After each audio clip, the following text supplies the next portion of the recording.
बोलणे हित उपदेश राजा बोलणे हित उपदेश करुणी सायास शिकविते करुणी सायास शिकविते करुणी सायास शिकविते काय द्यावे त्यासी व्हावे उत्तराई काय द्यावे त्यासी व्हावे उत्तराई काय द्यावे त्यासी व्हावे उत्तराई काय द्यावे त्यासी व्हावे उत्तराई देवी तो हा पायी जीव थोडा ठेवी का पायी जीव थोडा ठेवी तो हा पायी जीव थोडा म्हणे वत्स देणारे चाची का म्हणे वत्स देवे चाचिते म्हणे वत्स देणारे चाची का म्हणे वत्स देवे चाचिते पैसे मगने ती सांभाळीत पैसे मदने ती सांभाळीत पैसे मदने ती सांभाळीत काय द्यावे त्यासी व्हावे उत्तराई काय द्यावे त्यासी व्हावे उत्तराई काय द्यावे त्यासी व्हावे उत्तराई काय द्यावे त्यासी व्हावे उत्तराई देवी तो हा पायी जीव थोडा ठेवी तो हा पायी जीव थोडा ठेवी तो हा पायी जीव थोडा तो पार खुमाई जय जय विठोबार कुमारी तो पार खुमाई विठोबार कुमारी तो पार खुमाई विठोबार कुमारी तो पार खुमाई विठोबार कुमारी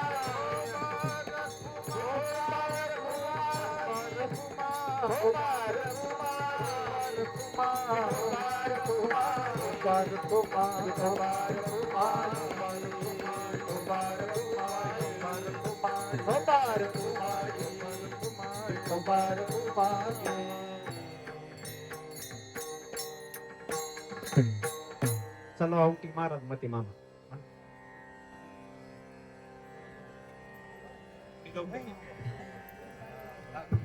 वेळेनुसार सिंगल मध्ये घेतले तेच चालेल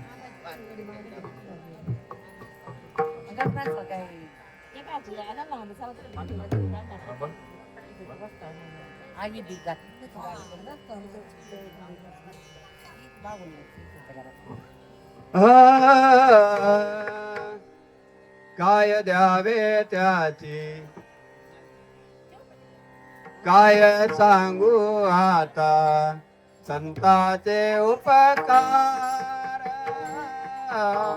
काय सांगू आता संताचे उपकार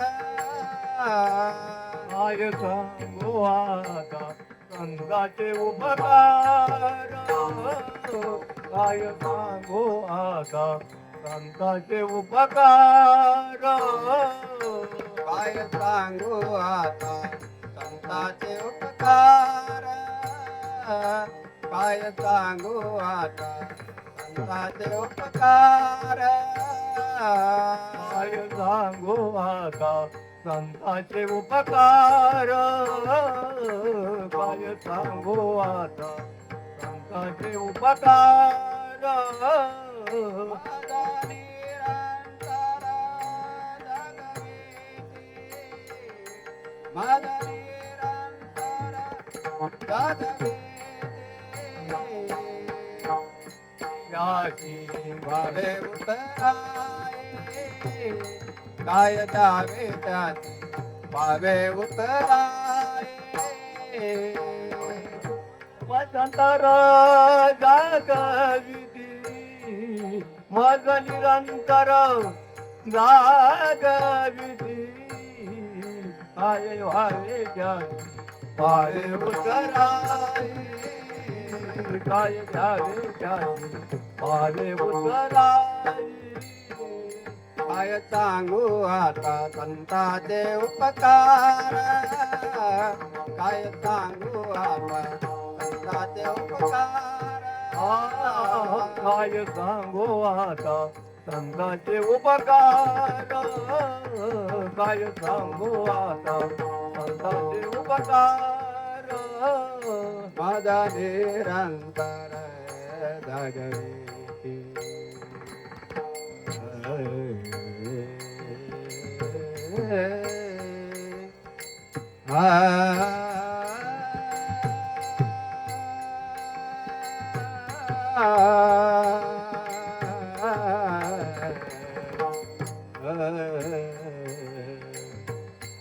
निरंतर जागवे ते काय द्यावे त्याची व्हावे उतराय काय द्यावे त्याची व्हावे उतराय माझा निरंतर जागविते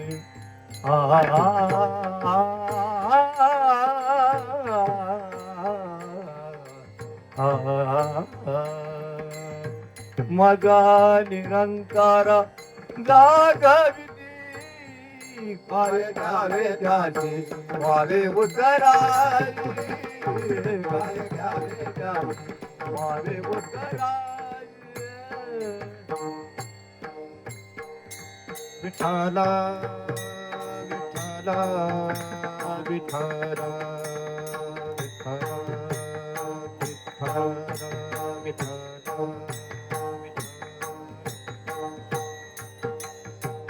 विठाला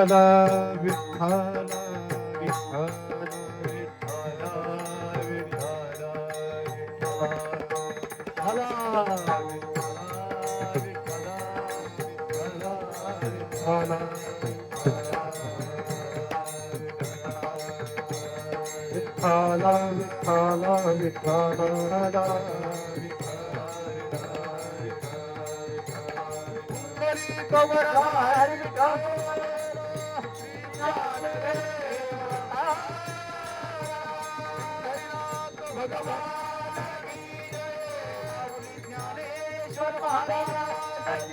जगद्गुरु संत तुकाराम शांती ब्रह्म एकनाथ महाराज सच्चिदानंद सद्गुरु श्रीपाद बाबा सच्चिदानंद सद्गुरु श्री रामदास बाबा की जय काळ भैरवनाथ भगवान की जय भाई सब संतन की जय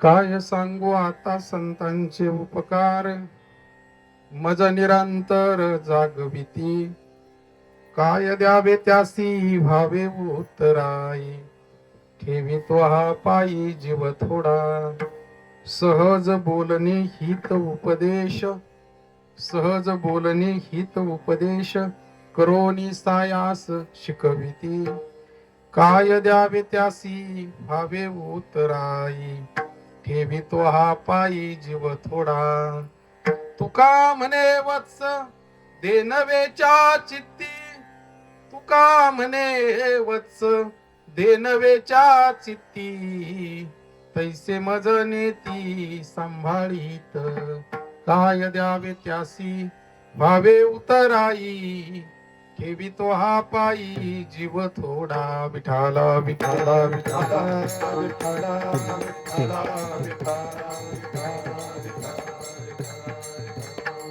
कर्पूर गौरम करुणावतारम संसार सारं भुजगेंद्रहारं सदा वसन्तं हृदयारविन्दे भवं भवानी सहितं नमामि मनोजवं मारुततुल्यवेगं जितेन्द्रियं बुद्धिमतां वरिष्ठं वातात्मजं वानरयूतं मुख्यं श्रीरामदूतं शरणं प्रपद्ये शरण शरण हनुमंता तुम्हा आलो रामदूता काय भक्तीच्या त्या वाटा मज दावाव्या सुभटा समचरण सरोजम सांद्रिनीला मुदावं जगननिहित पाणी मंडनं मंडलानां तरुण तुलसीमाला कंधनं कंजनेत्रं सदैव धवलहासं विठ्ठलं चिंतयामि पांडुरंगा कुरु प्रथम नमन दुसरे चरण संताचिया त्यांच्या कृपादाने कथेचा विस्तारू बाबाजी सद्गुरु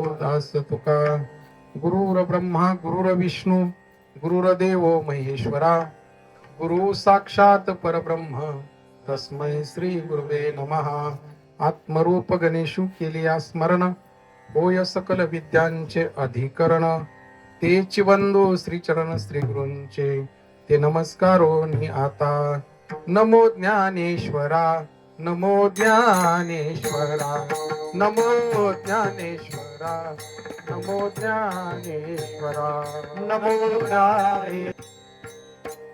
काय सांगू आता संतांचे उपकार मज निरंतर जागविती काय द्यावे त्यासी भावे उतराई ठेवी तो हा पायी जीव थोडा.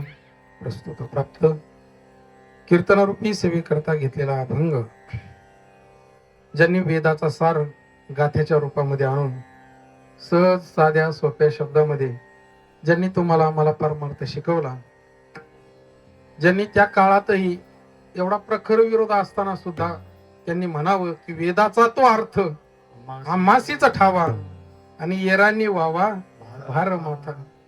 असं ज्यांचं वक्तृत्व आहे, असं ज्यांचं वक्तव्य आहे की ज्यांनी आपली स्वतःची स्थिती प्रतिपादित करत असताना बोलावं की अनेक दुसरे मज नाही आता नेमलिया चित्तापासून या पांडुरंग ध्यानी पांडुरंग मनी जागृती स्वप्नी पांडुरंग. जे जिवंतपणी ज्यांनी मोक्षाचा अनुभव घेतला आणि तो इतरांनाही आणून देण्याचा ज्यांनी परिपूर्ण असा प्रयत्न केला, ज्यांनी म्हणावं झाला प्रेत रूप शरीराचा भाव लक्ष्याला ठाव स्मशानीचा रडती रात्रंदिवस काम क्रोध माया म्हणती हाय हाय यम धर्म.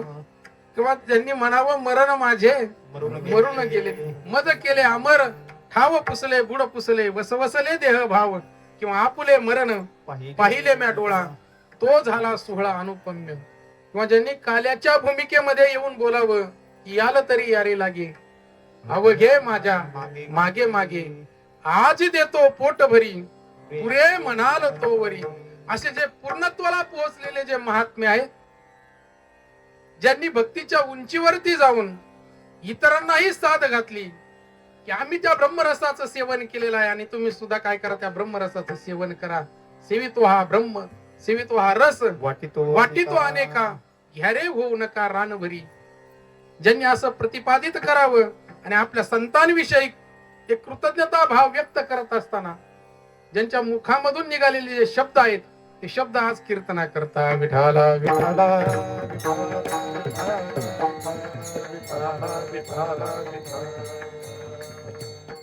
कीर्तनारूपी सेवेला प्रारंभ करण्यापूर्वी थोडासा परिहार देणं गरजेचं आहे. तो असा की साधू संतांच्या पदस्पर्शाने पावन झालेल्या या भूमीमध्ये काळ भैरवनाथ स्थापना दिनाच्या निमित्तानं संपन्न होत असणारा हा अखंड हरिनाम सप्ताह आणि या सप्ताहातील आजची दुसऱ्या दिवसाची कीर्तनरूपी सेवा मज पामरा हे काय थोरपण या न्यायानं आमचे परमार्थ प्रेमी असणारे ज्यांनी अगदी बाबांचा सहवास ज्यांना लाभला आणि अगदी बाबांच्या पावलावरती पाऊल ठेवून ज्या परमार्थाचं कार्य करतायत असे असणारे आदरणीय वंदनीय पूजनीय असणारे आमचे शिवाजी भाऊ निमसे यांच्या माध्यमामधून खऱ्या अर्थानं आणि तुम्हा सर्वांच्या सहकार्यामधून आणि एक अनुमोदनानं, कारण अनुमोदन जर नसेल तर मग ते होत नाही का नाही.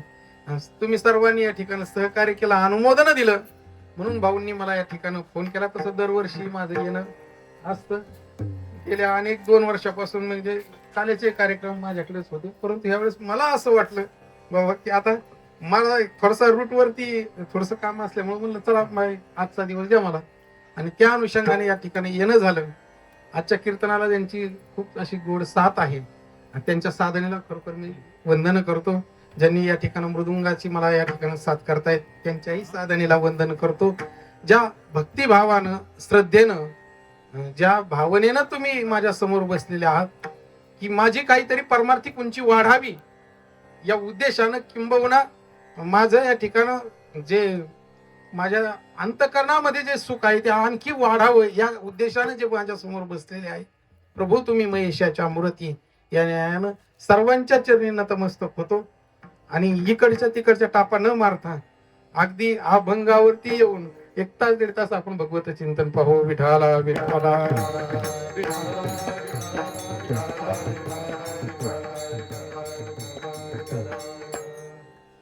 जगद्गुरु तुकोबरा या अभंगाद्वारे आपल्या संतांविषयी कृतज्ञता भाव व्यक्त करतात की त्या संतांचे माझ्यावरती खूप उपकार आहेत. ते किती उपकार आहेत हे शब्दामध्ये सांगत असताना ते बोलतात, काय सांगू आता संतांचे उपकार. काय करतात तर ते मज निरंतर जागविती, ते मला निरंतर जागवतात. की ज्या आत्मस्वरूपाच्या ठिकाणी आपण झोपलेलो आहोत ना, तिथं आमचे संत काय करतात, जाग करण्याचं काम करतात. आणि असे असणारे जे संत आहेत त्यांच्या चरणावरती म्हणले जीव जरी ठेवला तरी तो काय म्हणले थोडाच आहे, ठेवी तो हा पायी जीव जीव थोडा. असे असणारे जे संत महात्मे आहेत ते सहज चलता चलता बोलता बोलता तुम्हाला आम्हाला हिताचा एक उपदेश करून जातात. आणि एखादी गोष्ट नाही समजली तरी युक्ती प्रयुक्तीने ते आम्हाला काय करतात, समजून सांगतात. सहज बोलणे हित उपदेश आणि करोनी सायास शिकविती.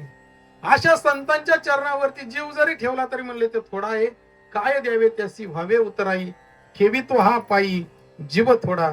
आणि जगद्गुरु तुकोबराय शेवटच्या चरणामध्ये या ठिकाणी गायीचं आणि वासराचं रूपक करतात. ज्याप्रमाणे गायीच्या चित्तामध्ये वासरू आहे तसं म्हणले संत महात्मे काय करतात, मला ते सांभाळून नेतात. तुका म्हणे वत्स धेनवेच्या चित्ती तैसे मज नेती सांभाळीत, काय द्यावे त्यासी व्हावे उतराई आणि ठेवी तो हा पायी जीव थोडा. विठाला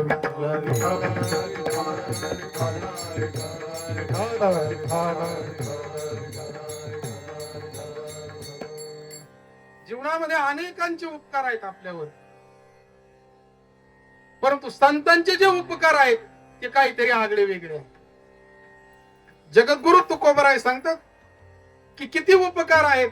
नाटाच्या अभंगामध्ये संत सांगून जातात, केले उपकार सांगू मी काय, बाप न करी ऐसी माय, धर्मे त्यांच्या देखिले पाय, दिले अक्षय अभय दानगा. संत काय करतात, अक्षय आणि अभय असं दान देतात.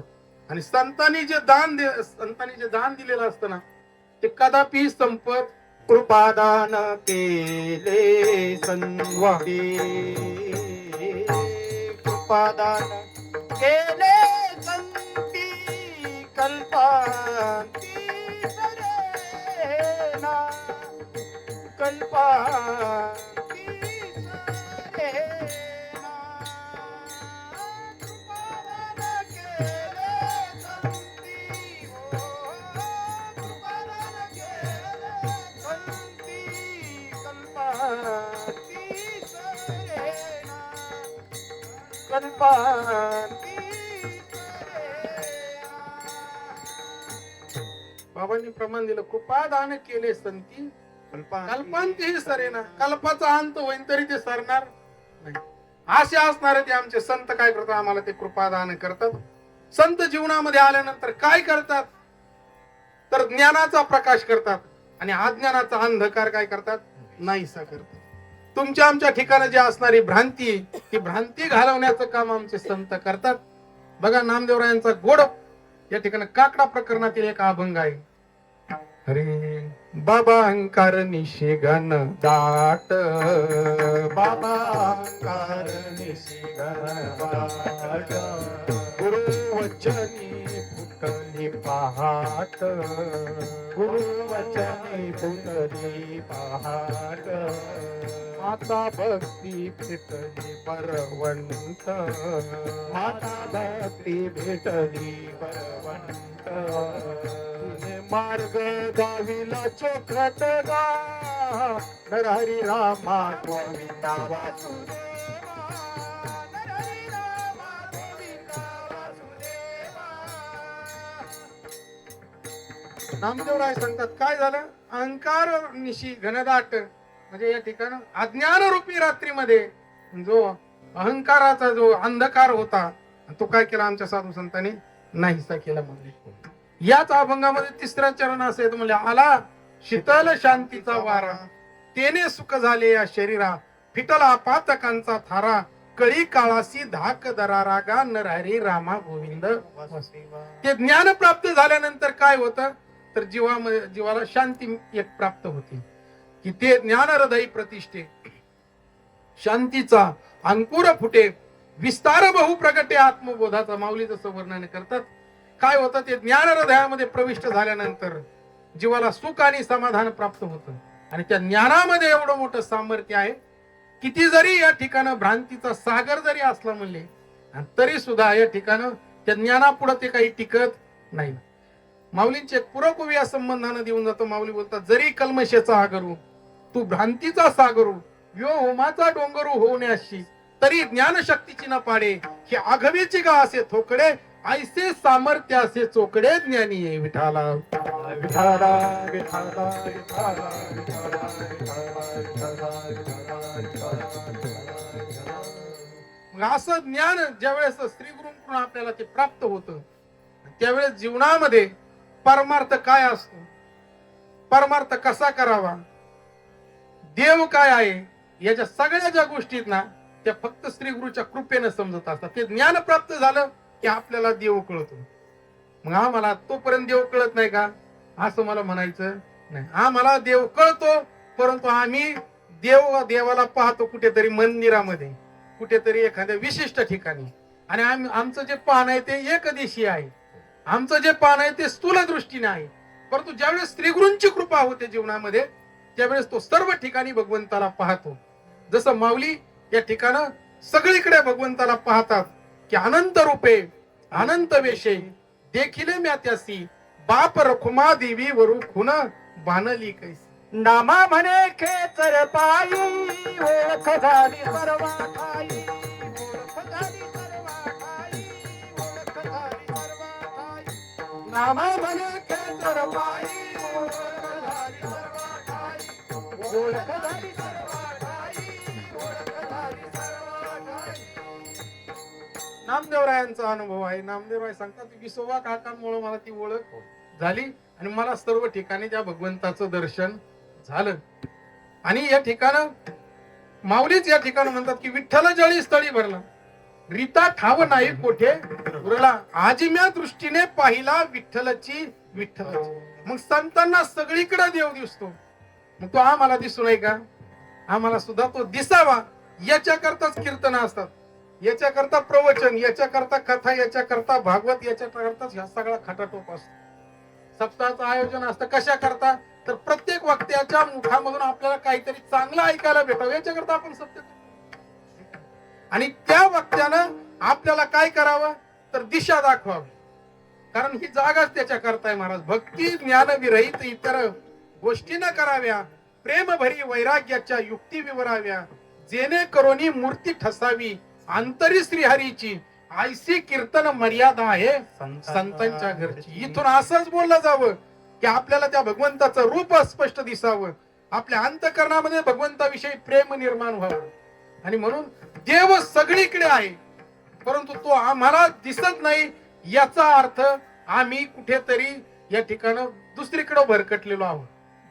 जरी परमार्थामध्ये आपण सगळेजण असलो तरी सुद्धा जोपर्यंत संतांच्या मताप्रमाणे आपला परमार्थ होत नाही, संतांच्या मताप्रमाणे ती साधना होत नाही, तोपर्यंत विश्वातला देव आपल्याला दिसणार नाही. विश्वातला देव जर पाहायचा जर असेल, तो अनुभवाला जर यायचा असेल, तर मग मात्र साधनेची गरज आहे. विठाला विठाला विठाला विठाला विठाला विठाला विठाला. चला पुढं. म्हणजे देव सगळीकडे आहे, मग तो आपल्याला सोडून आहे का? नाही, तो आपल्या सहित सगळीकडे आहे.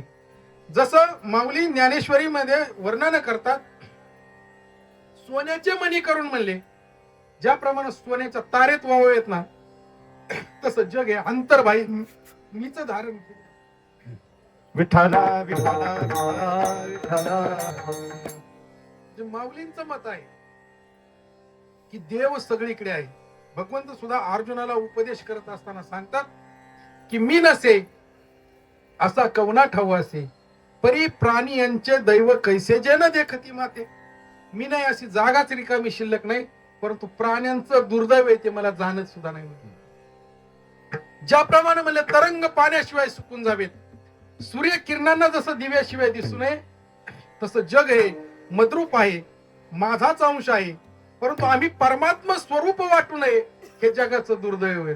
वास्तविक पाहता देव सगळीकडे, परंतु तो आम्ही काय करतोय, आमच्या चर्मचक्षुने पाहण्याचा आम्ही विचार करतो. वास्तविक पाहता देव जर पाहायचा असेल तर तो ज्ञान दृष्टीनं पाहावा लागतो.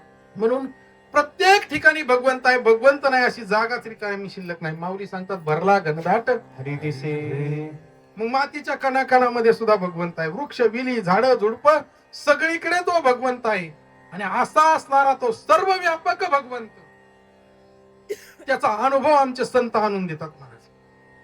मग संत काय करतात, पहिल्यांदा तुमच्याच हृदयामध्ये असणाऱ्या त्या भगवंताची ओळख करून देतात. आपल्या स्वस्वरूपाचं यथार्थ ज्ञान ते करून देतात. आणि ज्यावेळेस स्वरूपाचं यथार्थ ज्ञान होतं, ज्यावेळेस आपल्याच हृदयामधील त्या भगवंताची ओळख होते ना, त्यावेळेस सर्व ठिकाणी आपल्याला त्या भगवंताला पाहता येईल. म्हणून आमच्या साधू संतांचा जर अनुभव जर पाहिला तर ते सांगतात की मी सगळीकडे आम्ही देवाला पाहिलं, आणि तोच अनुभव आपल्यालाही प्राप्त व्हावा याच्या करता संतांनी जसं सांगितलं तशा पद्धतीनं जीवाने काय करावं, परमार्थ करावा, त्याच वाटेनं जीवानं चालावं. आणि जर वाट जर चुकली ना, परमार्थामध्ये जर वाट जर चुकली, रस्ता जर चुकला, तर मग व्यवहारिक जीवनामध्ये सुद्धा रस्ता जर चुकला तर बाबा यांना न्यायला यावं लागलं आम्हाला तिथपर्यंत. 5-7 मिनिटं आम्ही त्याच्यामुळे परत लेट. म्हणजे व्यवहारिक जीवनामध्ये रस्ता चुकला तर एवढी खळबळ होते.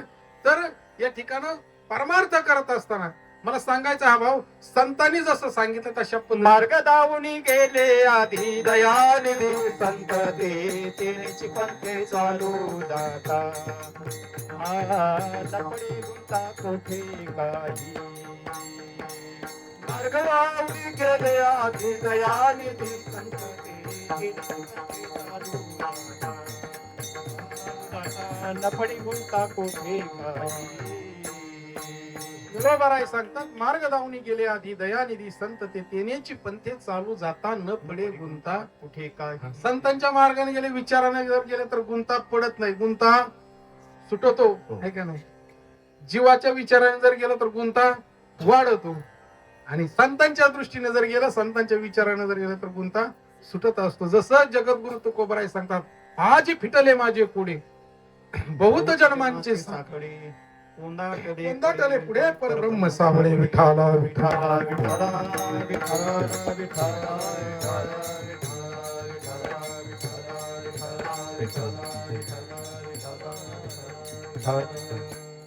जगद्गुरु तुकोबरायाने आपल्या जीवनामध्ये काय केलं तर भंडारा भामचंद्र डोंगरावरती जाऊन परमार्थाची अखंड अशी साधना केली. म्हणून त्यांच्या जीवनामध्ये तो अनुभव प्राप्त झाला. मग कुठला अनुभव, मी मगापासून बोलतोय अनुभव म्हणजे नेमका कोणता अनुभव परमार्थातला, तर सर्व ठिकाणी भगवंताला पाहणं हा अनुभव, की ऐसा ज्याचा अनुभव विश्वदेव सत्य. किंवा माऊलींचे एक पूर्वकवी या संबंधाने देतो. माऊली बोलतात, हे समस्त आहे श्री वासुदेव, ऐसा प्रीती रसाचा ओतला भाव, भक्ता माझी राहो आणि ज्ञानीही तोच, जयाच्या प्रीतीचा वाखारू पवाडू होय चराचरू, तो महात्मा धनुर्धरा दुर्लभाती. हे सर्व स्थावर जंगम विश्व त्या परमात्म्यानंच भरलेला आहे. असा ज्याला अनुभव आलेला आहे तो जगामध्ये सर्वश्रेष्ठ आहे. ज्ञानीही तोच आहे आणि भक्त सुद्धा तोच आहे. विठाला विठाला विठाला.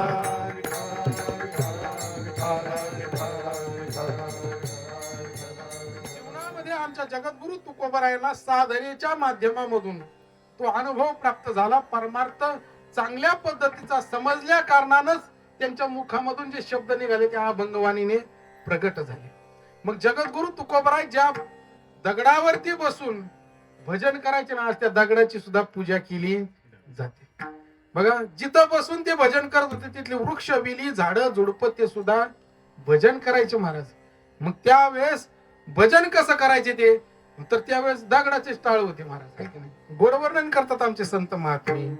तुकोबाची अमृतवाणी देवाजीच्या पडता कहाणी, दगडाच्या टाळामधून गायले अभंग, दगडाच्या टाळामधून गायले अभंग. तुकोबाची अमृतवाणी देवाजीच्या पडता कहाणी, तुकोबाची अमृतवाणी देवाजीच्या पडता दगडाच्या टाळामधून दगडाच्या टाळामधून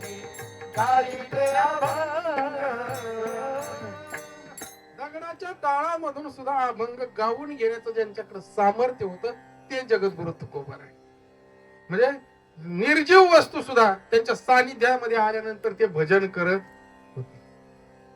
कबीर महाराजांनी शेला विणला होता आणि तो शेला ज्यांच्या घरी विकला गेला ना, शेला तिथं जाऊन भजन करीत होता. म्हणजे निर्जीव वस्तूवरती सुद्धा काय होत होता, परिणाम होत होता. आपण जिवंत आहे का नाही, याच्यावरती परिणाम होणार नाही का? फक्त त्याच्याकरता काय, नामाच्या साधनेची गरज आहे, भजनाची गरज आहे. आणि आज सगळ्या गोष्टी आम्ही परमार्थामध्ये करतो, फक्त साधना करत आणि साधना न केल्यामुळे आमच्या जीवनामध्ये वारंवार दुःख प्राप्त होतं. आणि संतांचं जर जीवन चरित्र जर तुम्ही आम्ही जर पाहिलं तर संत सांगतात, कृतकृत्य झालो, इच्छा इच्छा केली ती पावलो. आम्ही समाधानी झालो म्हणले, कारण ते परमार्थाच्या अंगाने परिपूर्ण झाले. त्यांनी त्या भगवंताच्या नामाचं चिंतन करून तो अनुभव प्राप्त केला आणि त्यांनी ती गोडी चाखली. महाराज, आम्हाला भजनाला गेल्यानंतर सुद्धा गुळ खावा लागतो आणि म्हणताना म्हणतो, अमृताहुनी गोड नाम तुझे देव आहे. जर अमृताहुनी जर गोड नाम जर असेल तर गुळ खाण्याची काय गरज. परंतु तरी सुद्धा या ठिकाणी आम्हाला त्या अमृतही माहित नाही आणि त्या अमृताची गोडी माहित नाही. त्याच्या पुढे जाऊन सांगायचं ठरलं तर नामाची गोडीच आम्हाला म्हणजे ओळख नाही. म्हणून या ठिकाणी जोपर्यंत नामचिंतन होत नाही तोपर्यंत जीवनामध्ये श्री गुरु विषयी भाव उत्पन्न होत नाही महाराज. आणि जो ज्याच्या जीवनामध्ये श्री गुरु विषयी भाव आहे, ज्याच्या जीवनामध्ये ती नामाविषयी श्रद्धा आहे, नामाचं चिंतन आहे, तो या ठिकाणी संत पदाला प्राप्त होत असतो. जगद्गुरु तुकोबरायला जाऊन किती वर्ष झाली, पण तरी सुद्धा आम्ही बीज मोठ्या आदरानं साजरी करतोय. माऊलींचा संजीवन समाधी सोहळा साजरा करतो आपण. नाथबाबांची षष्ठी साजरी करतो, सावताबाबांची पुण्यतिथी साजरी करतो. का? कारण त्यांनी त्यांच्या जीवनामध्ये परमार्थाला प्रथम स्थान दिले आणि त्यांनी त्यांच्या आयुष्यामध्ये ती साधना केली.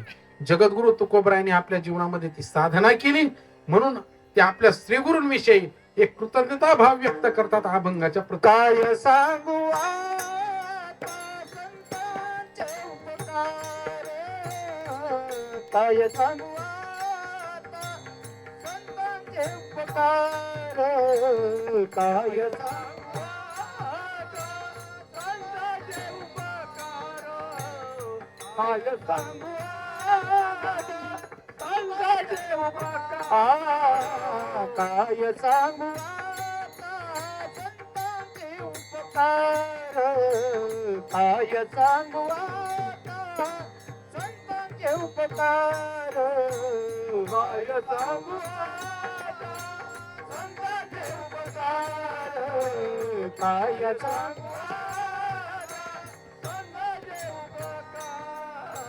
माझे निरंतर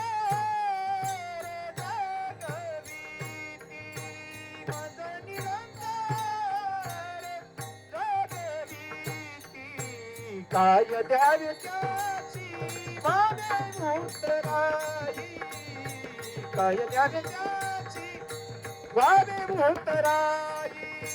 माझ्या निरंतर जागरिणी, माझ्या निरंतर जागरिणी, काय द्यावे त्याची भावे उतराई, काय द्यावे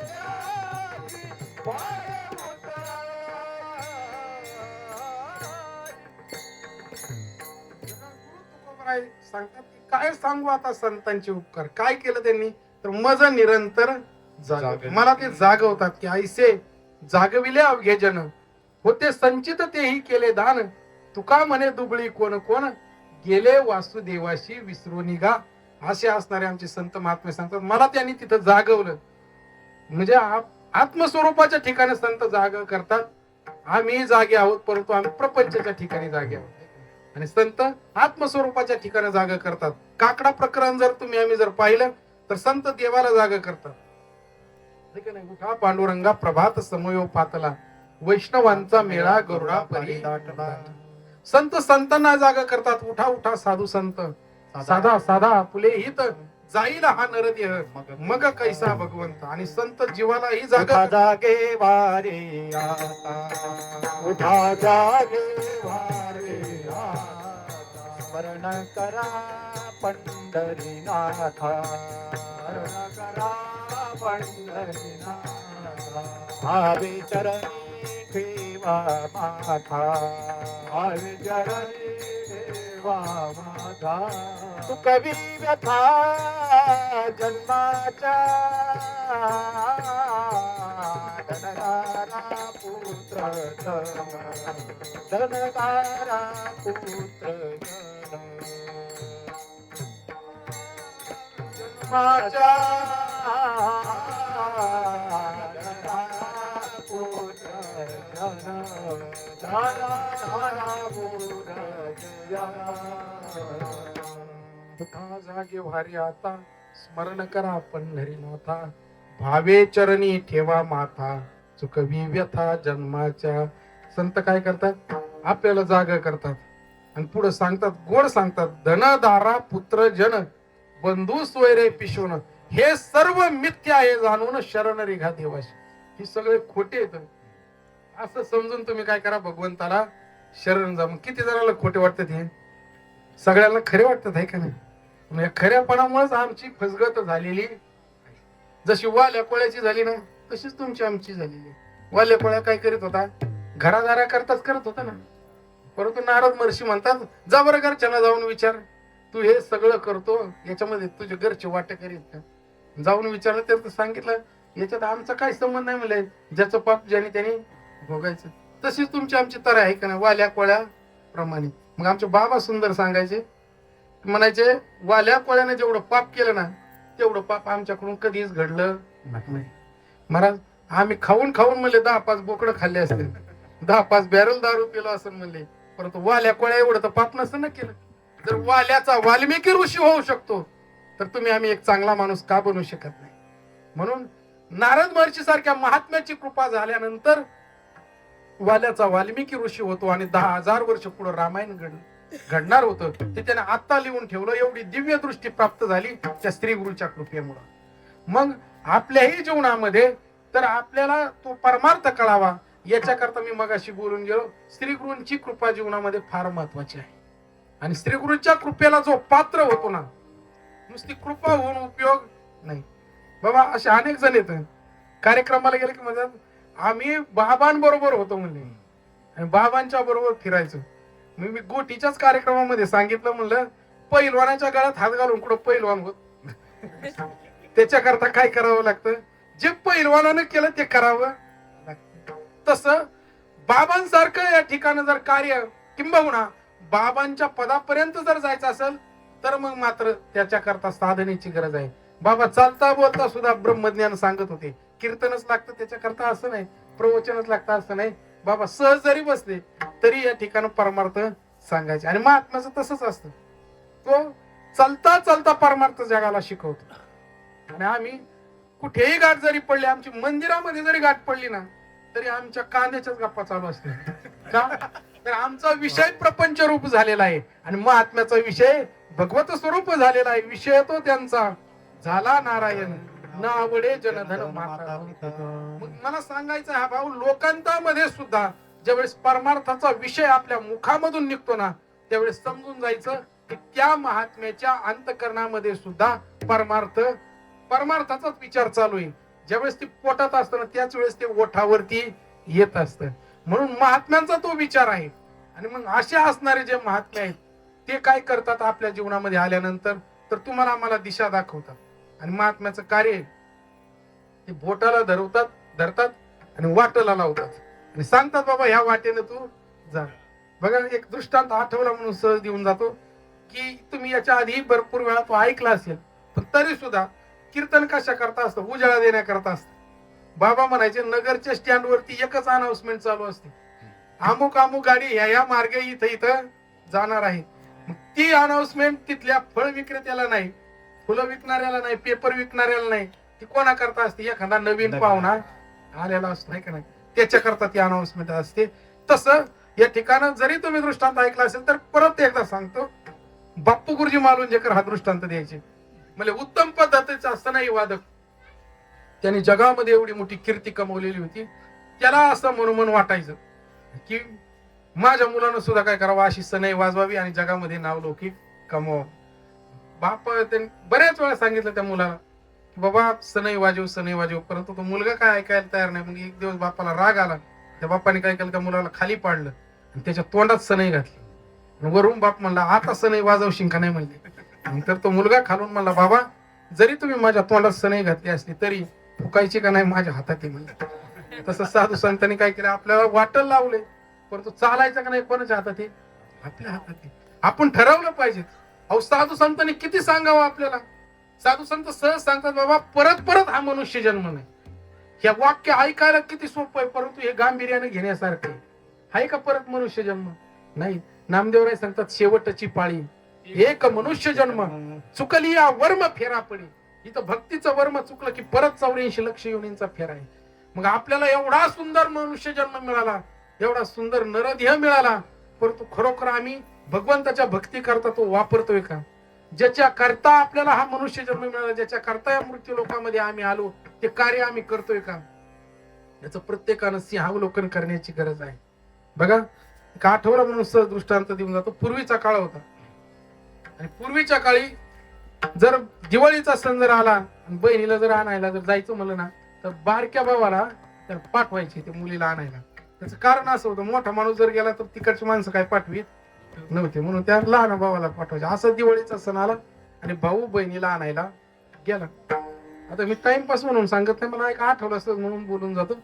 तर बहिणीला आणायला भाऊ गेला, तर भाऊ ते दाजी आहे ना त्याचा मेवणा, तो जेलर होता येरवडा जेलमध्ये. आणि तो घरी गेल्यानंतर त्याने आधी आत्याला विचारलं, आता मी बहिणी ताईला न्यायला आलोय. तर ती म्हणली, माझ्या काय हातात नाही बाबा, तुझ्या दाजीला जाऊन विचार. मग ते मेवणा तो बारका गेला पळत पळत कुठं दाजीकडं, जेलरकडे गेला. त्या दाजीला म्हणला राम राम. ते दाजी राम राम म्हणी ना. दाजीला म्हणला जय हरी. दाजी जय हरी म्हणी ना. तेव्हा मेवण्याला वाटलं आपलं काहीतरी चुकलं असेल, त्याच्यामुळे मेवणा काय बोला ना. तर ते मेवण्याने काय केलं, पटकून पाय धरले दाजीचे. दाजी म्हणले, काय चुकलं असेल तर माफी मागतो म्हणले, पण माझ्या समोर माझ्या बरोबर 2 शब्द बोला म्हणले. दाजी म्हणला, तसं काय नाही रे म्हणले. काय झालं, रात्री एक या जेलमधून एक कैदी पळालाय म्हणले, आणि उद्या दिल्लीहून स्क्वॉड यायचं म्हणले. आणि जर ती दिल्लीहून स्क्वॉड आले, अधिकारी आले आणि एक कैदी जर कमी भरला तर माझी नोकरी जाईल म्हणले. मी त्या विचारामध्ये, त्याच्यामुळे मी तुझ्या बरोबर काय बोललो नाही. तर तो मेवणा मला, एवढंच काम ना म्हणले. काय नाही, 2 दिवसापुरता मी कैदी होतो म्हणले. कोण म्हणला? मेवणा म्हणला. ते दाजीला मी पटलं. आता नोकरी जाऊस तर म्हणले मेवण्याला गडीवर कैदी केलेलं का अवघड नाही म्हणले. ठरल्याप्रमाणे मग त्या मेवण्याला कपडे घातले कैद्याचे आणि त्याला जेलमध्ये टाकले. दुसऱ्या दिवशी ठरल्याप्रमाणे दिल्लीहून स्क्वॉड आलं. अधिकारी आले, त्या अधिकाऱ्याने ते रजिस्टर पाहिलं की म्हणजे किती कैदी आहे जेलमध्ये, आणि प्रत्यक्षात मोजून पण पाहिले तर सगळे कैदी बरोबर भरले. मग त्यांनी शेरा मारला ओके म्हणून. पण निघायचा टाइम झाला आणि त्या अधिकाऱ्याच्या काय डोक्यात आलं काय नो, अधिकारी मला या जेलमध्ये जरा जास्त कैदी झालेत म्हणले. याच्यातले 500 कैदी हलवायचे, कुठे न्यायचे, दिल्लीला न्यायचे म्हणले. आता असं म्हणलं तर ते इंडिकेटरच लागले जेलरचे त्या दाजीचे. ते म्हणला, आता जर माझ्या मेवण्याचा याच्या जर नंबर लागला तर. तसंच झालं. मन चिंतित वैरीनं चिंतित मन चिंती आहे ना. मग तसं ती एक जाळीची गाडी बोलवली, एक एक एक एक कैदी बसवला. 499 बसवले, 500 नंबर याच्या मेवण्याचा लागला. बघ आता काय माझ्याकडे ज्ञान दिलेलं त्याला. माझा दृष्टांत संपला. तो आलता कशा करता, बहिणीने नेला आलता. त्याला कैदी व्हायची काही गरज आहे का? काहीच नाही. तसं तुम्ही आम्ही या मृत्यू लोकांमध्ये जन्माला आलो कशा करता आलो, देवाची भक्ती करण्याकरता. पण इथं येऊन आम्ही काय झालो, कैदी झालो प्रपंचाच्या नादी लागून. असं रोज कैद्यांना सांगावं लागतं, महाराज बाबा हे करू नका. म्हणजे प्रपंच सोडायचा नाही, प्रपंचच आपला परमार्थ रूप झाला पाहिजे. कशा पद्धतीनं साधू संत सांगतात, संसारी असावी. संसारी असावे सोनी नसावे, संसारी असावे सोनी नसावे, संसारी असावे सोनी नसावे, संसारी असावे सोनी नसावे. भजन करावे वेळोवेळा, भजन करावे वेळोवेळा, संसारी असावे संसारी असावे सोनी नसावे. संसारी असावे असोनी नसावे, भजन ते करावे वेळोवेळा. कसं म्हणले, जैसे जळीनं शिंपे पद्मपत्र. जसं कमळाचं पान पाण्यामध्ये असून सुद्धा पाण्यापासून जसं अलिप्त असतं, तसं प्रपंचामध्ये राहायचं परंतु असून नसल्याप्रमाणे. मग असं ज्या वेळेस घडेल त्यावेळेस मग मात्र जीवनामध्ये आनंद आहे महाराज. आणि आनंद लुटण्याकरताच हे जीवन आहे. हा मनुष्य जन्म परत नाही महाराज, मागितला तरी भेटत नाही. बाकीचे जन्म वारंवार भेटतील परंतु मनुष्य जन्म परत नाही महाराज. मागुता हाच जन्म पावसी, भोगिले सुखदुःख जाणसी, हे तो न घडे रे सायासी, कार्य अंध होशी जाणून या. पुन्हा पुन्हा मनुष्य जन्म नाही मिळालाय ना मनुष्य जन्म, तर या मनुष्य जन्माचं काय करा, सार्थक करा. काहीतरी आपल्या जीवनामध्ये काहीतरी अशी कीर्ती करा की ती काहीतरी आपल्या कीर्ती रूपाने ती शिल्लक राहील महाराज. असं कर्म करा चांगलं. बघा चांगलं कर्म केलं की ते देवाला आवडतं महाराज. म्हणून माऊलींचे पूर्वपुव्या संबंधाने देऊन जातो. माऊली बोलतात, तया सर्वात्मका ईश्वरा, स्वकर्म कुसुमांची वीरा, पूजा केली होय अपारा तोषा लागी. सत्कर्म रूपी पुष्पानी जर त्या भगवंताची पूजा केली ना तर ती भगवंताला आवडते. म्हणून काय करा, चांगलं कर्म करा. जीवनामध्ये ज्यांनी ज्यांनी चांगलं कर्म केलं ना त्यांचीच आज कीर्ती शिल्लक आहे.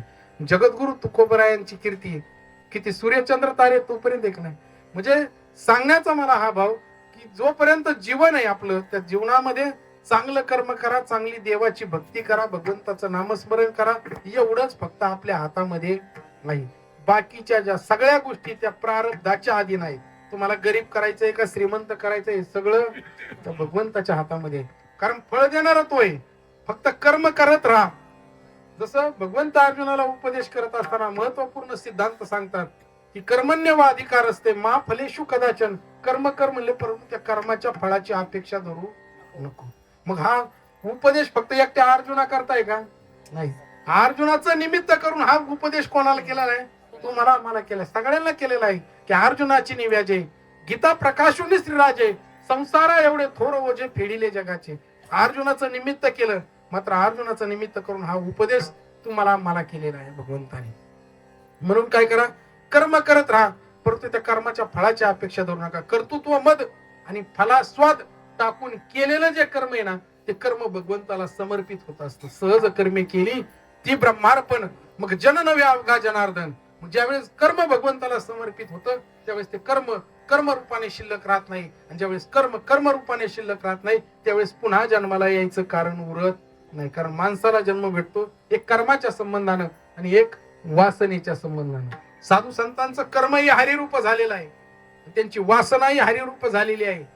जन्माला यायचं कारण नाही काय, पण ते जन्माला आले कशा करता, तर तुमच्या आमच्या करता, तुम्हाला आम्हाला या ठिकाणी योग्य मार्गदर्शन करण्याकरता, अज्ञानी जीवाला सन्मार्गाला लावण्याचं काम करण्याकरता आमचे साधू संत येतात. आणि इथं आल्यानंतर काय करतात, खऱ्याचा आणि खोट्याचा निवाडा करून देतात की उजळा वया आलो वाटा आणि खरा खोटा निवाडा.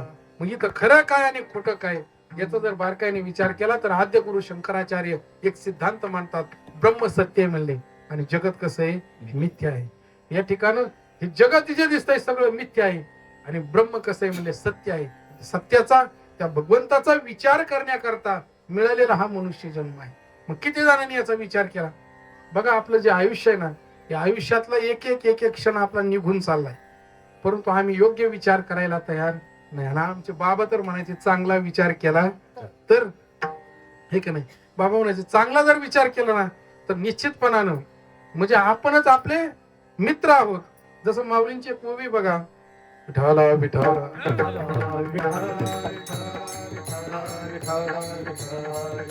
हा विचारून या अहंकार सान्निधी आस्तीचं वस्तू आपली स्वस्ती सहजे आपण केली. जर विचाराने जर अहंकार टाकून दिला ना तर आपणच आपले मित्र आहोत आणि जर हा अहंकार जर धरला ना तर आपण शत्रू आहोत. म्हणून या ठिकाणी विचार करायचा की आपण आपलं जे अस्तित्व आहे ना ते खूप आगळं वेगळं आहे. आपलं जे स्वरूप आहे ते खूप वेगळं आहे. जसं जगद्गुरु तुकोबराय सांगतात, आणूर येणू थोकडा आणि तुका आकाश एवढा. स्वरूपाचा विचार मांडत असताना जगद्गुरु तुकोबराय सांगतात, मी आणूर येणू पेक्षाही लहान आहे आणि विचार जर केला तर आकाशापेक्षाही कसा आहे म्हणले मोठा आहे. मग तुम्ही आम्ही केवढे पाहिजे, आकाशापेक्षा मोठे पाहिजे, पण आम्ही संकुचित वृत्तीला आलो कशानं, देहाच्या संबंधानं. जसं मीठ अल्पदशेला आला, मिठाचा जो खडा आहे ना तो खड्याच्या रूपाने आला त्याच्यामुळे त्याला मीठ ही संज्ञा पडली. परंतु तेच मीठ जर समुद्रामध्ये जर टाकलं तर ते मीठ जसं सागर रूप होऊन जातं ना तसं स्वरूपाच्या दृष्टीने जर विचार केला तर तुम्ही आम्ही आकाशापेक्षाही कसे आहोत, मोठे आहोत. माऊली बोलतात, जैसी समुद्री लवण न पडे तो वेगळे होय अल्पावडे, मग होय सिंधूचे एवढे मिळे तेव्हा. एकदा का मीठ त्या सागरामध्ये विलीन झालं तर ते जसं सागर रूप होऊन जातं, तसं स्वरूपाच्या दृष्टीने जर विचार केला तर आम्ही विश्वरूप आहोत. आणि म्हणून हा विचार समजून घेण्याकरता साधू संतांच्या कृपेची गरज आहे. विठाला विठा विठाला विठाला विठाला मग असे असणारे संत महात्मे ज्यावेळेस जीवनामध्ये येतात त्यावेळेस ते आपल्याला ज्ञान प्राप्त करून देतात. जसं किती वर्षाची जरी अंधारी कोठडी असते ना, तिथं जर थोडासा एक प्रकाश केला, किती किती वर्षाचा अंधकार जसा नाहीसा होऊन जातो, तसं अज्ञानाचा जो अंधकार आहे ना तो नाहीसा होतो फक्त श्री गुरूंच्या कृपेने. कारण त्या ज्ञानामध्ये खूप मोठं सामर्थ्य आहे. म्हणून असं असणारं ज्ञान ज्यावेळेस जीवनामध्ये प्राप्त होतं त्यावेळेस खऱ्या अर्थानं आपल्याला परमार्थ समजतो. कारण आम्ही आजपर्यंत देव या संकल्पनेपासून, देवाची संकल्पना आमच्या लक्षामध्ये आली नाही. आणि ती संकल्पना समजून देण्याकरता संत येत असतात आणि सांगतात, बाबा तुझ्या हृदयामध्येच तो देव आहे. मग या ठिकाणी देवाविषयी जीवाच्या ठिकाणी कसं अज्ञान आहे. कबीर महाराज सांगतात, कबीर कहे जग अंधा, आंधी जैसी गाय, बछडा था सो मर गया, झुटी चाम चटाई.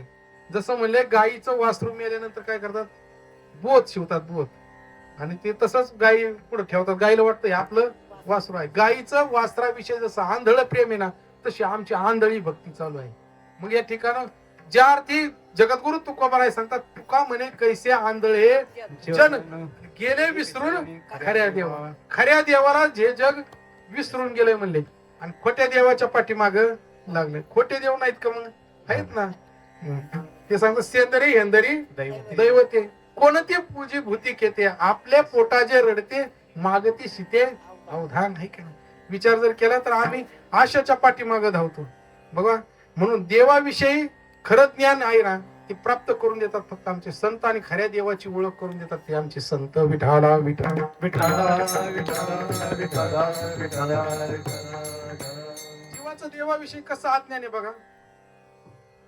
एका शहरामध्ये एक सभा बोलवलेली होती, मंत्र्यांची सभा.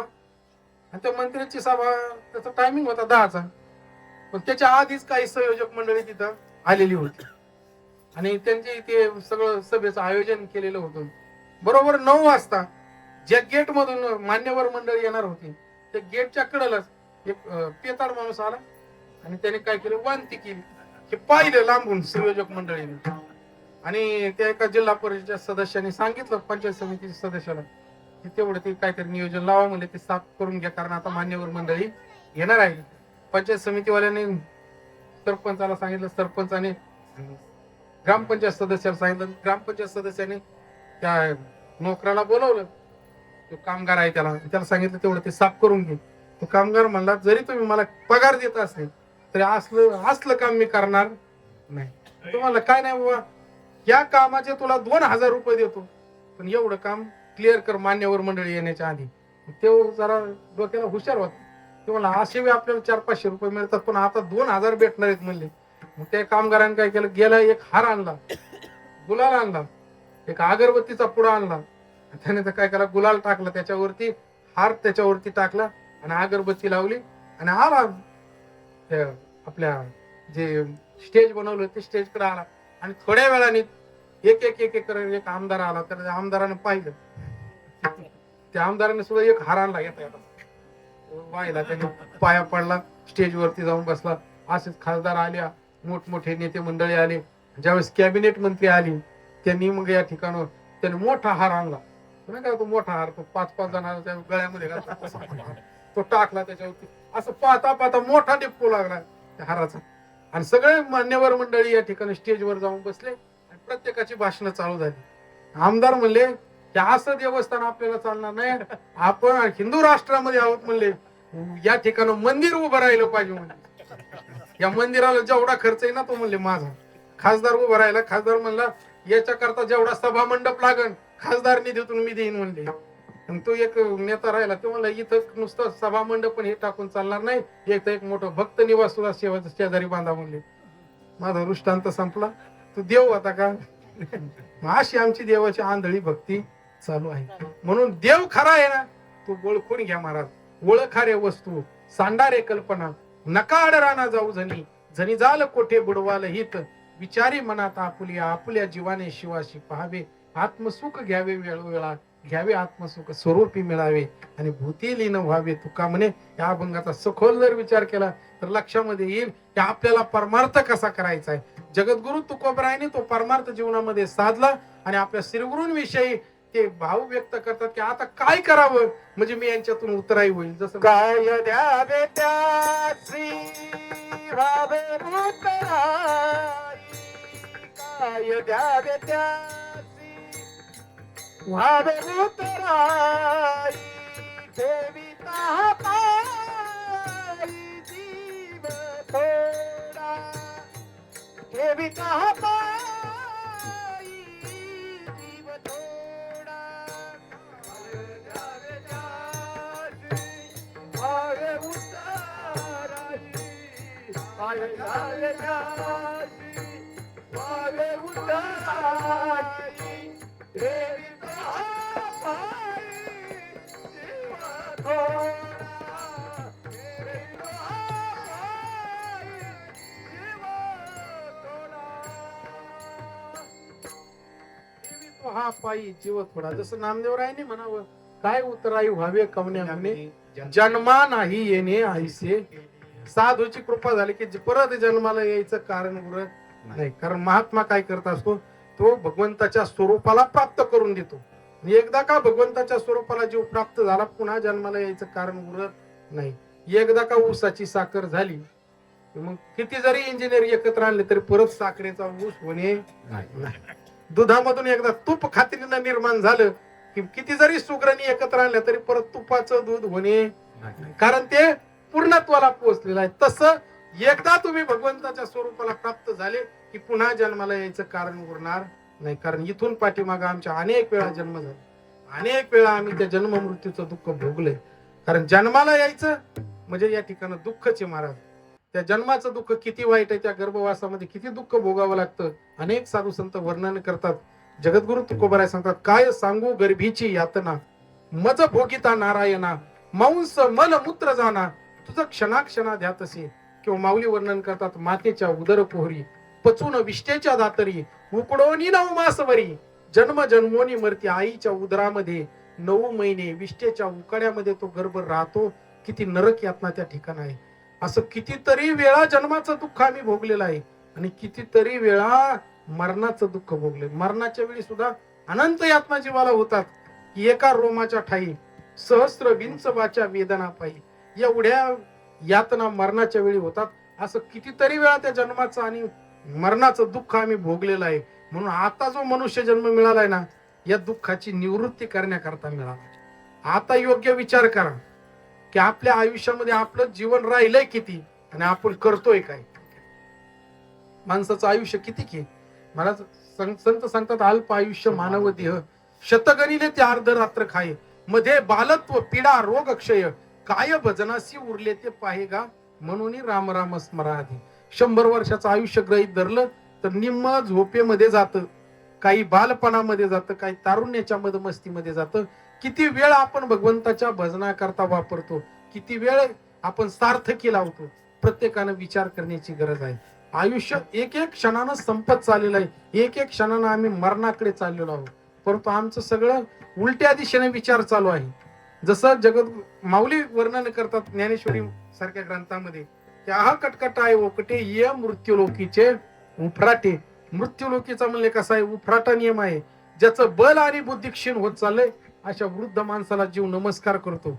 आणि ज्याचं एक एक दिवसानं आयुष्य संपत चाललंय त्याचं गुढ्या तोरणे उभारून वाढदिवस साजरे केले जातात. वास्तविक पाहता तो एक दिवस मरणाकडे चाललेला आहे याची जाणीव मात्र आपल्याला नाही. घडी घडी काळ वाट याची पाहे अरे अजून किती आहे अवकाश हाची अनुताप घेऊन सावध काहीतरी बोध करी म्हणा काहीतरी मनाला बोध होऊ द्या. एक एक क्षणानं आयुष्य आपलं संपत चाललेलं आपण मरणाकडे चाललेलो आहोत. म्हणून जीवन पुन्हा नाही, मनुष्य जन्म पुन्हा नाही. या नरदेहाला आलात ना तर त्या भगवंताची भक्ती करा, योग्य विचार समजून घ्या. जर एक देवाची जर भक्ती आपल्या जीवनामध्ये जर घडली नाही तर मनुष्य जन्म मिळून सुद्धा काही उपयोग नाही. म्हणून भगवंत अर्जुनाला उपदेश करत असताना सांगतात माझी या भक्ती विन जळो ते जियाले पण अगा पृथ्वीवर पाषाण नसती काही, पण हिवराची गर्द सावली सज्जने ओढली, तैसे पुण्य डावलून गेली अभक्ता ते, निंब निंबोळ्या मोडून आला, तरी तो कावळ्याशी सुकाळू झाला, तैसा भक्तिहीन वाढीला का दोषाची लागी, तसा भक्तिहीन पुरुष हा फक्त दोषा करता वाढलेला आहे. भगवंत अर्जुनाला उपदेश करत असताना सांगतात, माझ्या भक्तीशिवाय त्या जागण्याला आग लागो म्हणले, पृथ्वीवर दगड काही कमी आहेत. जर आपली जर एक देवाची जर भक्ती जर आपल्या जीवनामध्ये जर नसेल ना, तर आपण दगडाप्रमाणे आहोत. म्हणून प्रत्येकाने विचार करा, एवढा सुंदर नरदेह आपल्याला दिला, डोळे दिलेत, कान दिलेत, नाक दिले, आपल्याला सगळं अवयव दिले, जिथल्या तिथं दिले, इंद्रिय, हात पाय कान डोळे, मुख बोलाया वचन, कशा करता तर जेणे तू जोडशी नारायण. भगवंताला जोडण्याकरताच हे सगळं दिलंय ना आपल्याला. बुद्धी दिली, ज्ञान दिलं, वाचा दिली, परंतु आम्ही खरोखर त्याचा वापर करतोय का योग्य आपण? बघा, बुद्धी दिली कशा करता? हरीला जपण्याकरता. बुद्धीचे वैभव अन्य नाही तुझे, एका केशवराजे सकळ सिद्धी. ज्ञान दिलंय भगवंताला जाणण्याकरता, वाचा दिली भगवंताचं गुणगान गाण्याकरता. पण आम्ही याच वाचेने काय करतो? निंदा करतो. याच वाचन नको ते बोलतो. अनंत वाचाळ बरळ ती बरळ, त्या कैसा दयाळ पावे हरी. म्हणून सर्व अंगाने त्या प्रभूची सेवा करण्याचा प्रयत्न करा. माऊलींचे पूरक उभी या संबंधानं देतो आणि भजनाकडे येतो. माऊली बोलतात, जयाच्या वाचे माझे आलाप, दृष्टी भोगी माझेच रूप, जयाचे मन संकल्प माझेची वाये, माझी या कीर्तीविन जया रीते नाही श्रवण, जया सर्वांगी भूषण माझी सेवा. ज्याचं मन संकल्प विकल्प सुद्धा भगवंताविषयीच करतं, ज्याचे डोळे फक्त भगवंताचंच रूप पाहतात, त्याच्या करताच ते आसुसलेले असतात. अशी ज्याची म्हणजे भजनाची ज्याची क्रिया आहे, जो सर्व अंगाने ते भजन करतो, सर्व अंगाने त्या भगवंताची सेवा करतो ना, आणि तो वंदनीय होत असतो जगामध्ये. म्हणून या ठिकाणं डोळ्यानं त्या भगवंताचं रूप या डोळ्यामध्ये साठवा, कानानं भगवंताचं गुणगान ऐका, आणि वाचन भगवंताचं नामस्मरण करा, भगवंताचं गुणगान करा. कारण हेच आपल्या कामाला येणार आहे. शेवटच्या क्षणी हेच कामाला येतं. शेवटच्या क्षणी आपल्या बुद्धीमध्ये रामनाम प्रगट झालं पाहिजे. ज्यावेळेस मरणाची वेळ येईल ना, त्यावेळेस आपल्या डोळ्यासमोर त्या भगवंताचं रूप आपल्याला स्पष्ट चित्र या ठिकाणी आपल्या डोळ्यासमोर आलं पाहिजे.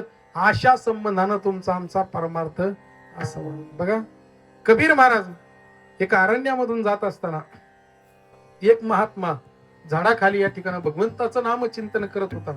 परंतु तो महात्मा एवढा नामचिंतनामध्ये रंगून गेलेला होता की असो ऐसा कोठे आठवची नाही देहेची विदेही भोगदशा. त्या भगवंताच्या नामचिंतनामध्ये तो एवढा रंगून गेलेला होता. एक कावळा यायचा, काय करायचा, त्याचे थोडासा लचका तोडायचा शरीराचा त्या महात्म्याचा. हे दृश्य आमच्या कबीर महाराजांनी लांबून पाहिलं. कबीर महाराज त्या महात्म्याच्या अंतकरणाशी संवाद साधतात आणि कबीर महाराज बोलतात, कागा सबतन खाइयो, कागा सबतन खाइयो, मोरे चुन चुन खाओ मांस, बस ये दो नयन मत खाना, जिनमें है प्रभु मिलन की आस. ज्यावेळेस अंतकरणाशी संवाद साधतात कबीर महाराज त्या महात्म्याच्या अंतकरणाबरोबर, त्यावेळेस तो महात्मा बोलतो, सगळं शरीर जरी खाल्लं तरी खाऊन दे म्हणले, फक्त एवढे 2 डोळे खाऊन देऊ नको, जे 2 डोळे माझ्या भगवंताचं रूप पाहण्याकरता आसुसलेले आहेत. म्हणून या ठिकाणी शेवटचा क्षण ज्यावेळेस जीवनामध्ये येईल ना, त्यावेळेस डोळ्या समोर त्या भगवंताचं रूप आठवावं. महाराज शबरी मातेचा जो भाव होता, तो भाव आपल्या अंतकरणामध्ये असला पाहिजे. जो जटायू पक्षाचा भाव होता, तो भाव आपल्या अंतकरणामध्ये असला पाहिजे. पक्षाच्या रूपाला आलेला आहे जटायू, म्हणजे या ठिकाणी गीत नावाचा. परंतु तरी सुद्धा महाराज प्रभू रामचंद्राची वाट पाहतोय, आणि ज्यावेळेस प्रभू रामचंद्र येतात त्यावेळेस तो प्राण सोडतो. महाराज म्हणजे या ठिकाणी आपल्याला कळलं पाहिजे की आपला शेवट किती गोड झाला पाहिजे. आणि साधू संतांनी शेवट गोड होण्याकरता अट्टहास केला, यासाठी केला होता.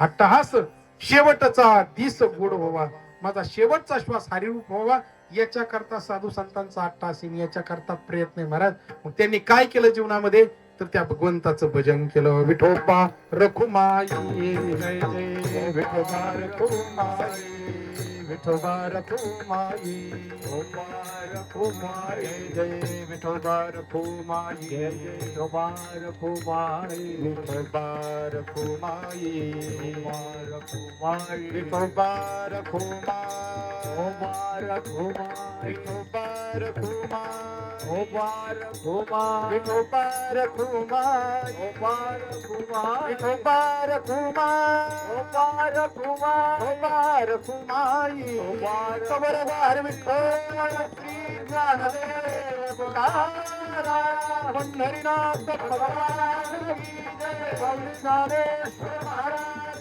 की जय ओपार कुमाई ओपार कुमाई ओपार कुमाई ओपार कुमाई ओपार कुमाई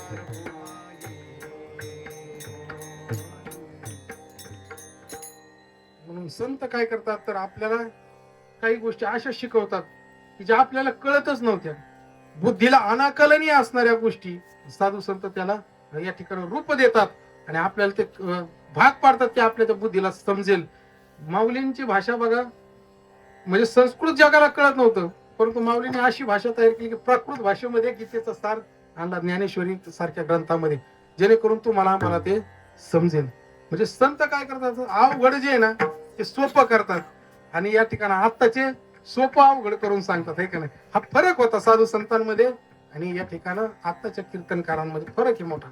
महाराज प्रत्येक कीर्तनकार संत असेलच असं मात्र नाही, पण प्रत्येक संत त्याच्याकडे सगळ्या काही गोष्टी असतात महाराज. तो काहीही करू शकतो, मात्र तो काय करत असतो, चातुर्याला पावतो आणि जगामध्ये या ठिकाणी असं राहतो की जणू काय तो आपल्यातलाच आहे. वास्तविक पाहता अंतकरणामध्ये फार मोठा बदल आहे आणि असे संत महात्मे काय करत असतात, सहज तुम्हाला आम्हाला या ठिकाणी उपदेश करून जातात. बघा, नवनाथ ग्रंथ प्रत्येकानं ऐकला असेल, वाचलाही असेल. त्या नवनाथ ग्रंथामध्ये एक अशी कथा आहे, ते भर्तरीनाथांची, की ज्या भर्तरीनाथांनी आपली पत्नी गेल्यानंतर 12 वर्ष स्मशानभूमीमध्ये बसून होते आणि काय करायचे, पिंगला पिंगला म्हणत होते. मग या ठिकाणी तो कशानेच ताळ्यावरती आहे ना. अनेक सरदारांनी अनेक राजे महाराजांनी या ठिकाणी उपदेश करण्याचा प्रयत्न केला, परंतु भर्तरीनाथ काय ऐकायला तयार नाही. ही गोष्ट मच्छिंद्रनाथांनी गोरक्षनाथाला सांगितली आणि गोरक्षनाथांना सांगितलं की तेवढं त्या भर्तरीनाथाला जागेवरती आणि मी का सांगतोय, करोनी सायास शिकवली. मग गोरक्षनाथांनी काय केलं, एक कुंभाराकडे जाऊन एक मडकं आणलं आणि ते रंगवलं. ते मडकं घेऊन ते स्मशानभूमीमध्ये गेले. ज्यावेळेस भर्तरीनाथांची आणि गोरक्षनाथांची नजर झाली ना, त्यावेळेस गोरक्षनाथांनी ठेच लागल्याचं निमित्त केलं, खाली पडले आणि ते मडकं फुटलं. मडकं फुटल्यानंतर मोठमोठ्याने गोरक्षनाथ विलाप करायला लागले, रडायला लागले. हे दृश्य लांबून भर्तरीनाथ पाहत होता. भर्तरीनाथ म्हणलं, काय वेळा माणूस असं एका मडक्या करता, म्हणलं एवढा रडतोय. तेवढ्याच वेळेमध्ये या ठिकाणी गोरक्षनाथांनी उपदेश केला. म्हणले, तू तरी का रडतो, म्हणले एका पिंगले करता, म्हणले अशा हजारो पिंगला तयार करून देईन, म्हणले. झोळीमध्ये हात घातला आणि या ठिकाणी भस्माचे मंत्रोच्चार केल्याबरोबर हजारो पिंगला तयार झाल्या. भर्तरीनाथ म्हणतात, एका पिंगलेने 12 वर्ष स्मशानभूमीमध्ये बसवलं, म्हणले एवढ्या हजारो पिंगला डोक्यात खटकुनी प्रकाश पडला. म्हणजे संत असं काय करतात, आपल्याला सायासानं शिकवतात, सहज बोलणे हित उपदेश आणि करोनी सायास शिकवते. सायासानं संत महात्मे आपल्याला शिकवतात. म्हणून संतांचे फार मोठे उपकार आहेत आपल्यावरती. या ठिकाणी त्या उपकाराची खरोखर आपण परतफेड कशानेही करू शकत नाही. संत श्रीपाद बाबा सारखा महात्मा जीवनामध्ये लाभला म्हणून खऱ्या अर्थानं गाढवाचे काय झाले, गोडे झाले म्हणले. आणि या ठिकाणी कुठली योग्यता नाही, कुठली पात्रता नाही, पण तरी सुद्धा महात्म्यानं असं घडवलं की या ठिकाणी, आणि त्यांची भूमिका होती, बाबांना असं वाटायचं प्रत्येकानं बोलावं, हे काय. म्हणून प्रत्येक मेळाव्यामध्ये जरी कोणाला बोलता येत नसेल तरी बाबा म्हणायचे, नाही नाही थोडस 1-2 मिनिटं बोल, मला शिवाय दे म्हणले पण बोल. का तर बाबांना असं वाटायचं की आज याला बसवलं ना प्रवचनाला, ही युक्ती आहे बरं का, तुका म्हणे नेनो युक्तीच्या खोली. आज याला जर अचानक व्यासपीठावरती बसवलं आणि आता जर त्याला काय बोलता आलं नाही ना, पुढच्या मेळाव्याला तो काय करीन, काहीतरी ज्ञानेश्वरी वाचीन आणि या ठिकाणी अभ्यास करून येईल. याच्या करता बाबांची ही युक्ती होती. आणि म्हणून मला सांगायचं हा भाऊ की महात्मा जीवनामध्ये येतो ना, परिवर्तन करून जातो, काया पालट करून जातो. या ठिकाणी बघा, आम्ही महात्म्याची कृपा होण्याच्या आधी शास्त्र वाचत होतो, परंतु ते परिपूर्ण आपल्याला समजत होतं का नाही. आज असे अनेक लोक आहेत ते म्हणतात आम्ही ज्ञानेश्वरी वाचतो, परंतु ते आम्हाला समजत नाही. परंतु त्या ज्ञानेश्वरी मध्येच उत्तर दिलंय माऊलीने. म्हणजे जसं माळी जीवापाड कष्ट करतो, परंतु जोपर्यंत वसंत ऋतूचा प्रवेश होत नाही ना, तोपर्यंत ती बाग फुलत नाही म्हणले. तसं केलेलं शास्त्राध्ययन जोपर्यंत खरी गुरुकृपा होत नाही तोपर्यंत ते समजत नाही. विठाला विठाला विठाला